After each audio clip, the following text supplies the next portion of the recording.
बिस्मिल्लाहिर्रहमानिर्रहीम। अस्सलाम वालेकुम। कुकिंग विद मोहनी के साथ मैं हूँ मोहनी अरशद। अल्लाह ताला आप सबका हामी और नासिर और हमारे मुल्क पाकिस्तान पर अपनी रहमतों के साए बरकरार रखे। आज हम बनाएंगे बहुत ही ज़बरदस्त और मज़ेदार डिलीशियस रसमलाई रेसिपी, जो बहुत ही बजट फ्रेंडली, सस्ती और घर में मौजूद इंग्रेडिएंट से रेडी हो जाती है। इसका नाम है ब्रेड रसमलाई। ये देखने में जितनी सादा है, खाने में उतनी ही टेस्टी और मज़ेदार है। मैंने 8 से 10 ब्रेड के स्लाइसेस लिए, फिर मैंने डोनट कटर से उसको सेंटर से काट लिया और साइड पर रख दिया। मैंने 1 लीटर दूध लिया, उसको चूल्हे पर रखा और उसमें मैंने 4 से 5 टेबल स्पून चीनी के शामिल कर दिए। साथ ही मैंने इसमें 5 table spoon dry milk powder के शामिल कर दिए। फ्लेम मीडियम टू लो रहेगा।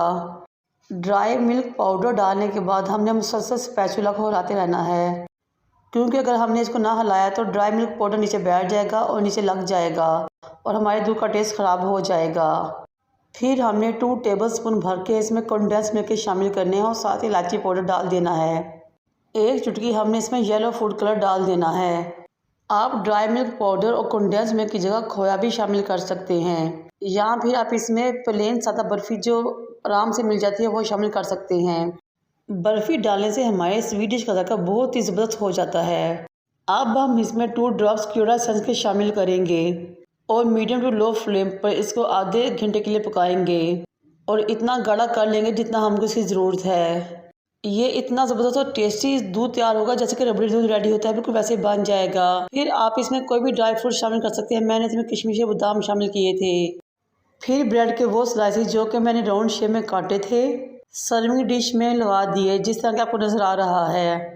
फिर वो गरम गरम रबड़ी दूध जो कि बहुत मज़ेदार हमने रेडी किया था, इसके ऊपर डालना शुरू करेंगे, यहाँ तक कि तमाम स्लाइसेस अच्छे तरीके से उसमें डिप हो जाएं। ये इतनी मज़ा यूनिक और सस्ती और बजट फ्रेंडली रेसिपी है कि जब आप इसे बनाएंगे और खाएंगे तो आप वाह वाह कर उठेंगे। अब दूध डालने के बाद हम इसके ऊपर से बादाम, ड्राई फ्रूट्स, पिस्ता वगैरह गार्निश करेंगे। चांदी के वर्क से भी आप इसको डेकोरेट कर सकते हैं।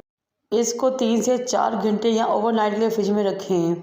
ये इतनी मज़ेदार ब्रेड रसमलाई तैयार होगी कि आप बाज़ार के भूल जाएंगे और आपको लगेगा नहीं कि ब्रेड की रसमलाई है।